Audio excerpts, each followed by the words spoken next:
आते रहते हैं कि काफी विवाद और विरोध हुआ था इस बात का कि 18 साल के नौजवानों को नहीं देना चाहिए और पार्टी को नुकसान हो जाएगा। ये बातें भी उस वक्त चली थी, लेकिन उन्होंने कहा पार्टी से ऊपर उठ करके देश है और देश के लिए नौजवानों का मत का अधिकार उनको देना बहुत जरूरी है। तो ऐसे जो आईटी के जनक क्रांतिकारी फैसले हुए, आज जो ग्लोबलाइजेशन का जमाना है उसकी राजीव गांधी जी की देन है। जो गांव से नीचे से ग्राम पंचायत से योजना बन करके उनकी अपनी योजनाएं आए और वो योजनाएं पूरे देश में लागू हों, इस प्रकार के फैसले हुए। दुनिया में राजीव गांधी जी जब देश के प्रधानमंत्री थे तो उन्होंने पूरे देश का नाम गौरव से ऊंचा किया। अनेकों ऐसे फैसले उन्होंने किए और मैं समझता हूं कि जो शुचिता की राजनीति राजीव गांधी जी ने की वो एक मिसाल पूरे देश और दुनिया में है। आज हम सब उनको याद करते हैं, उनके कामों को याद करते हैं और ऐसे दिवस पर हम कांग्रेस पार्टी के तमाम कार्यकर्ता, सिपाही, हम सब लोग हम संकल्प लेते हैं कि उनके अधूरे जो सपने हैं उनको हम पूरा करेंगे, उनके दिखाए मार्ग के ऊपर हम चलेंगे। मैं समझता हूं कि ये जो हमारी सरकार आज अच्छे काम कर रही है, गरीबों के लिए काम कर रही है, जन कल्याणकारी योजनाएं जो दे रही है, वो कहीं न कहीं उनमें इंदिरा जी और राजीव जी की जो सोच है वो पूरी तरीके से यहाँ पर प्रदर्शित होती है। क्योंकि हमारे मुख्यमंत्री जी भी इंदिरा जी के समय में भी मंत्री रहे, फिर राजीव गांधी जी के समय में भी मंत्री रहे, उन्होंने उनके साथ काम किया, उन्होंने देखा किस प्रकार उनकी क्या सोच है। तो जो हमारी योजनाएं आती हैं और हमारा जो बजट गरीबों के लिए, गांव पिछड़ों के लिए, महिलाओं की सशक्तिकरण के लिए जो आता है तो वो उनकी सोच को प्रदर्शित करता है। तो हम सब लोगों ने आज संकल्प लिया है कि हम उस भारत रत्न को हम पुष्पांजलि देंगे और उनके बताए मार्ग पे चलेंगे और कांग्रेस पार्टी को मजबूत करेंगे। और यही आईटी जिसके बलबूते के ऊपर आज अमेरिका में भी हमारे नौजवानों के लिए कहा जाता है कि हिंदुस्तान का पढ़ा लिखा आईटी का नौजवान आ गया तो अमेरिका के नौजवानों की नौकरियां छीन जाएंगी। तो मैं समझता हूं कि ये अगर कोई देन है तो वो राजीव गांधी जी की है। इतने स्पष्ट विचार उनके होते थे और देश को आगे रख करके और देश की एकता और अखंडता के लिए प्राण न्यौछावर कर दिए, लेकिन पीछे मुड़ के नहीं देखा कि मुझे क्या फायदा है। उन्होंने देश को आगे रख करके और देश प्रेम की भावना उनमें कूट कूट के भरी हुई थी। हम सब कांग्रेस के लोग आज पुनः संकल्प लेकर के, क्योंकि आज जो जिस प्रकार के लोग केंद्र की सत्ता में आ गए हैं, जिस प्रकार से जो गांधी जी की सोच को भी नहीं मानने वाले लोग हैं, गोडसे की सोच को मानने वाले लोग आ गए हैं, तो उनसे सावधान रहने के लिए ऐसे दिवस के ऊपर हम सब लोगों आपस में विचार विमर्श करते हैं, संकल्प लेते हैं और देश को एक और अखंड कैसे रखें, देश कैसे विकसित राष्ट्र बने और सब गरीब को गणेश मान करके हम किस प्रकार से जहां जहां मौका मिलता है सेवा करें। और हमारे राजस्थान में जिस प्रकार से जो योजनाएं दी गई हैं, मैं समझता हूं कि देश में कहीं भी किसी भी स्टेट में इस प्रकार की योजनाएं नहीं हैं। तो ये सब चीजें जो हो रही हैं वो उसमें इंदिरा जी, राजीव गांधी जी और कांग्रेस पार्टी के उन महान नेताओं की जो दूरदृष्टि सोच थी वो प्रदर्शित होती है। आप सब पधारे, आपका धन्यवाद। माननीय मुख्यमंत्री जी से आग्रह करूंगा कि वो भी सारी बातें आपको अध्यक्ष जी ने कही। इन्होंने ठीक कहा कि राजीव जी के साथ में मुझे काम करने का अवसर मिला और मुझे इस बात का एहसास है। अभी अध्यक्ष जी ने कहा कि 18 साल के नौजवानों को मत का अधिकार दिया, बहुत क्रांतिकारी फैसला था उस वक्त में और उसके प्रतीक मैं खुद हूँ। 18 साल में मतदान का अधिकार दिया, वो सोच वाला व्यक्तित्व राजीव गांधी थे।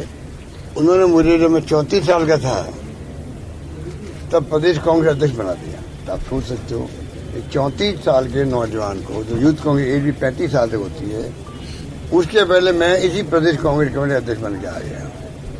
वो सोच राजीव गांधी की थी तो दूरदृष्टि रखते थे। और बाकी तो जो वो शहीद हो गए देश के लिए, उपमहाद्वीप में शांति स्थापित करना चाहते थे, क्रांतिकारी फैसले लिए, इतिहास गवाएगा जो महिलाओं को एम्पावरमेंट मिल रहा है, ये हमारी शुरुआत उन्होंने करी। जब 73-74 अमेंडमेंट की बात की गई, संविधान संशोधन की, तब जाके गांव में वार्ड पंच, सरपंच, प्रधान, प्रमुख, मेयर, सभापति बनने लगी रहा देश के अंदर। उसके पहले महिला बन सकती थी क्या? सरपंच कोई स्वीकार करता? गांव वाले खुद ही स्वीकार नहीं करते महिला का। तो आज इतना क्रांतिकारी फैसले की, उस कारण से महिलाओं के एम्पावरमेंट हुआ है। आज महिलाएं बड़े बड़े पदों पे आती है। आज राष्ट्रपति महिला है, पहले राष्ट्रपति प्रतिभा पाटिल जी थी, वही महिला थी। तो कहने का मतलब है राजीव गांधी जी ने जो सोच रखी थी युवाओं के लिए, महिलाओं के लिए, दलितों के लिए, पिछड़ों के लिए, उनके कारण से आरक्षण मिलना शुरू हुआ पंचायत राज में भी और स्थानीय निकाय के अंदर भी। ऐसे अनेकों फैसले अगर आप उनका रिसर्च करें, वो तो रिसर्च करने वाले जानते होंगे, उनके 5 साल के कार्यकाल में क्या क्या क्रांतिकारी फैसले हुए, तब आगे खुलेगी। और प्रधानमंत्री मोदी जी से मैसेज आएगा कि वास्तव वो कैसा व्यक्तित्व था। दुर्भाग्य इस बात का है कि प्रधानमंत्री से बात को समझ क्यों दे रहे हैं। वो उनकी पार्टी ने जो ठान लिया है कि हम तो 76 साल में, 60 साल में क्या किया कांग्रेस ने, आजादी के पहले क्या किया, त्याग, बलिदान, कुर्बानी दी, फांसी के फंदे पे चढ़े, जेलों बंद रहे 10-10 साल तक, तो कम बात थी क्या? उन सबको भुला दो देश के अंदर, नामो निशान मिटा दो। इतने तमाम जो दिल्ली में काम हो रहे हैं, अब जवाहरलाल नेहरू के नाम की जो संग्रहालय था उसका नाम बदल दिया। किस स्तर पर जा रहे हैं लोग, मेरी समझ के पर है। मैं मेरी जिंदगी में कभी किसी प्रधानमंत्री से उम्मीद नहीं करता था, चाहे वो कोई पार्टी का हो, इस स्थिति की सोच सकता होगा कि आप नामो निशान मिटा दो जिन्होंने इतिहास बनाया देश का। और बहुत भारी ब्लंडर कर रहे हैं वो लोग। अगर मोदी जी आरएसएस के दबाव में करें तो भी गलत है, मोदी जी खुद अपनी सोच से करें तो भी गलत है, मोदी जी बीजेपी के दबाव में करें तो भी गलत है। क्योंकि एक प्रधानमंत्री जो है वो देश का प्रधानमंत्री होता है, कोई पार्टी का प्रधानमंत्री नहीं होता है। देश के प्रधानमंत्री को भी वही करना चाहिए जो देश चाहता है या देश इतिहास बनाता है, उसमें भागीदार निभाए। आज वो इतिहास मिटाएंगे तो आने वाले वक्त में जब ये लोग बदलेंगे इनका इतिहास सत्य मिट जाएगा, बल्कि काले अक्षर में लिखा जाएगा उस वक्त के कार्यकाल के अंदर जो व्यवहार किया गया उचित नहीं था। ये इतिहास वाले लिखेंगे, इतिहासकार लिखेंगे आने वाले वक्त के अंदर, और ये इनको मंजूर है। तो आप सोच सकते हो किस हद तक जाना चाहते हैं। अगर ये मंजूर है कि नहीं, कुछ भी कहो, आने वाली पीढ़ी हमारे बारे में हम परवाह नहीं करते हैं, इसका मतलब ये फासिस्ट की सोच है, ये लोकतंत्र की हत्या करने वाली सोच है, संविधान की धज्जियां उड़ाने वाली सोच है। ये कैसे पूछ सकते हम लोग। इसलिए मैं कहना चाहूंगा कि हम तो राजस्थान के लोग हैं जो परंपरा निर्वाह करते हैं। परवीन शेखावत साहब, हम लोगों ने उनको हराया था, 156 आ गए, हमारी सीटें आ गई, मैं मुख्यमंत्री बन गया, वो 32 पे आ गए। रिश्ते हमने क्या रखे काम, वो विपक्ष में थे, उनके साथ रिश्ते वही रखे। बीमार हुए मिलते जाते थे हम लोग, डेथ हो गई तो हमने सम्मान, उनको सम्मान दिया, पूरा प्रदेश जानता है। कहने का मतलब ये भावना ही होनी चाहिए एक दूसरे के प्रति, पर ये सीमाएं सब तोड़ रहे हैं प्रधानमंत्री जी, उचित नहीं कहा जा सकता। अब 6 बार आ चुके राजस्थान के अंदर, 6 बार नहीं हो, 15 बार आ जाओ या 20 बार आ जाओ, अप डाउन करो, तभी इस बार जनता तय कर चुकी है सरकार को रिपीट करने के लिए। जनता तय कर चुकी है और जनता ही माए बाप है। कितने ही पैसा लगा दो, साधन झोंक दो, बड़ी बड़ी रैलियां करें, रोड शो करेंगे, सब करेंगे लोग। अभी देखिए अब इनके एमएलए और मंत्री आगे बैठ गए यहाँ पर। भले इनको राजस्थान जो है, इनके दर्द, दिल में दर्द है, इस सरकार को हम गिरा क्यों नहीं पाए, इस सरकार को गिरा नहीं पाए, ये उनको दिल में आग लगी हुई है।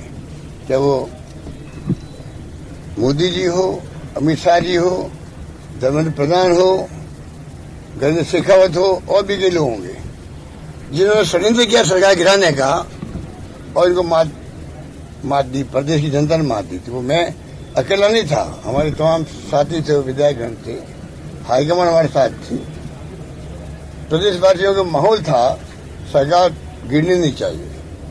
इतने विधायक मुझे कहते थे, हमारे फोन आ रहे हैं अपने क्षेत्र से लोगों के, चाहे 6 महीने बैठा बड़े होटलों में बैठे रहो, सरकार गिरनी नहीं चाहिए।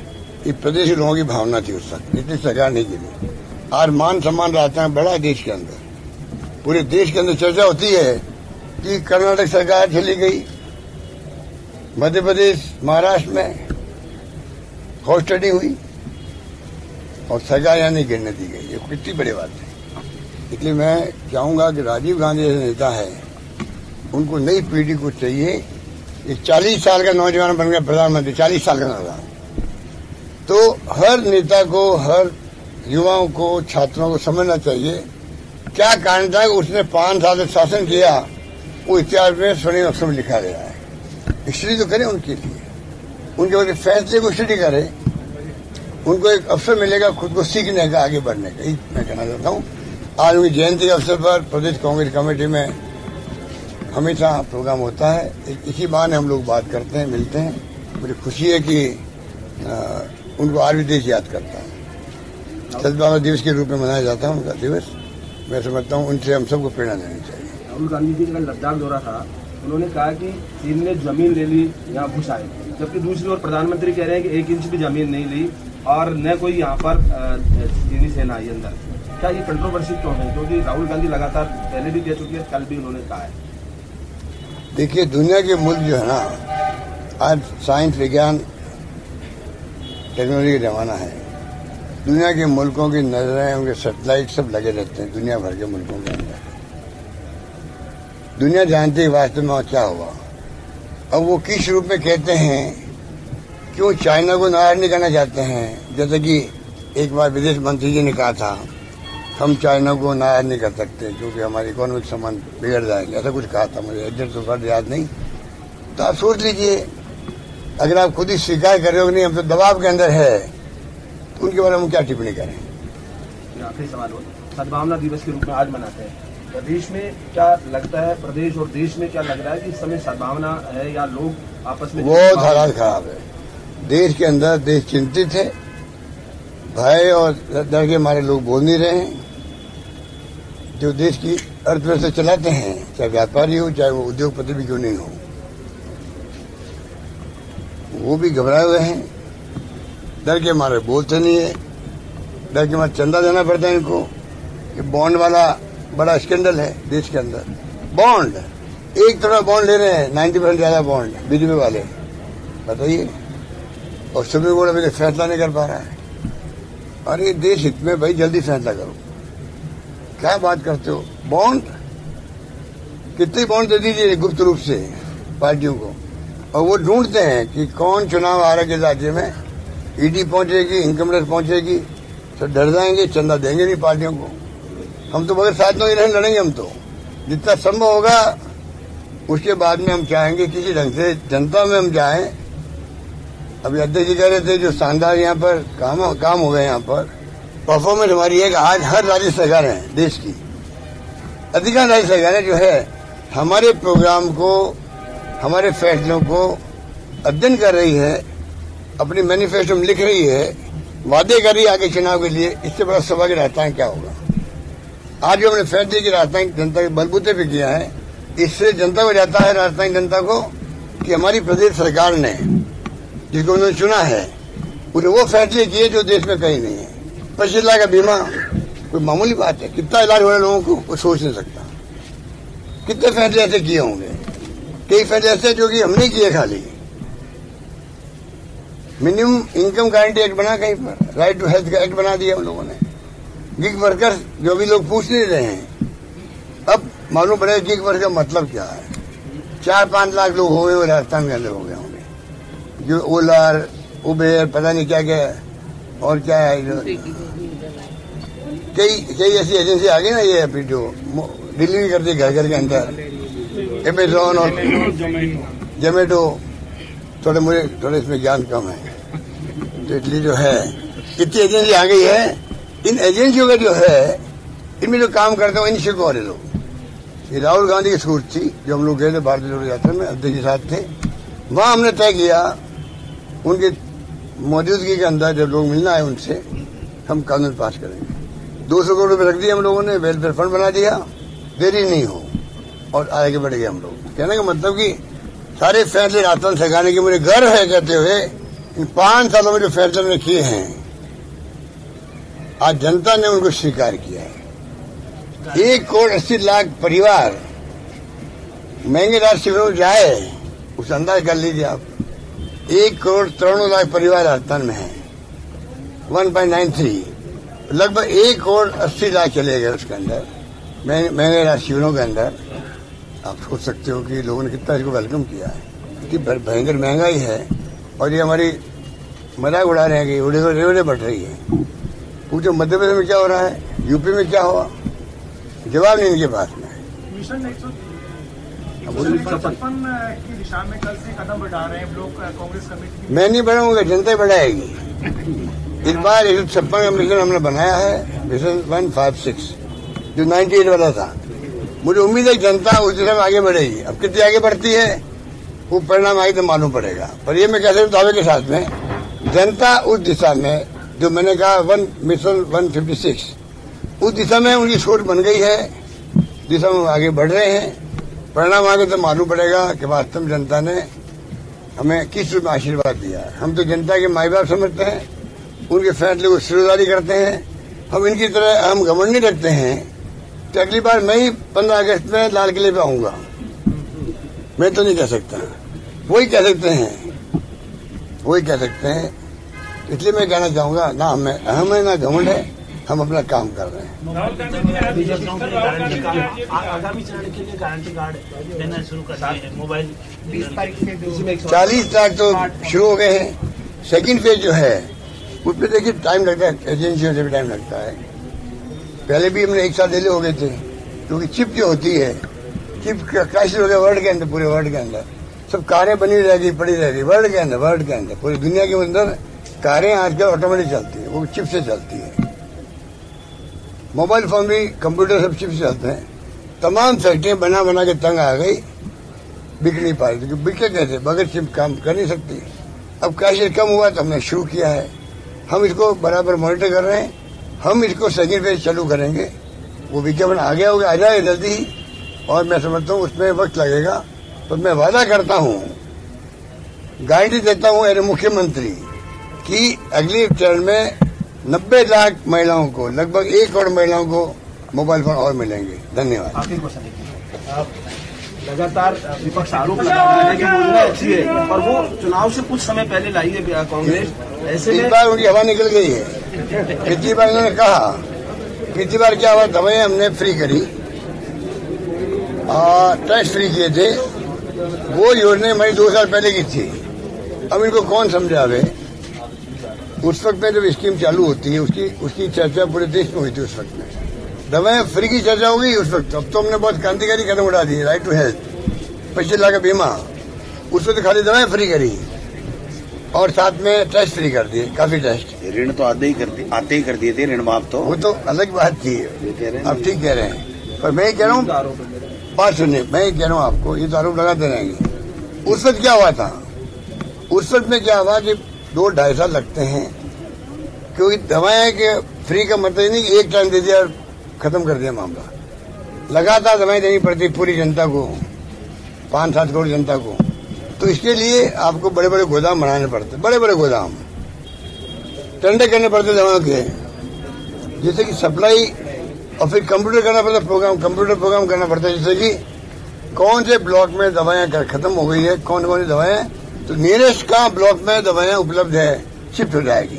हर दवाई जयपुर नहीं जा सकती थी, ये बातें कौन समझा रहे हैं। नियरेस्ट जगह पे कहाँ दवाएं अवेलेबल है, इमीडिएटली पहुंच जा रही, सप्लाई मेंटेन रहे। इस कारण से टाइम लगा गोदाम बनाने में, कंप्यूटर प्रोग्राम करने में और टेंडर करने का। और आखिरी वर्ष आगे चुनाव का आखिरी साल उनको मौका मिल गया कहने का कि साहब तो चुनाव के लिए कर रहे हैं। अब इस बार मौका नहीं मिल रहा, फिर 3 साल है जो घोषणा हो रही है, धरातल उतर रही है। धन्यवाद।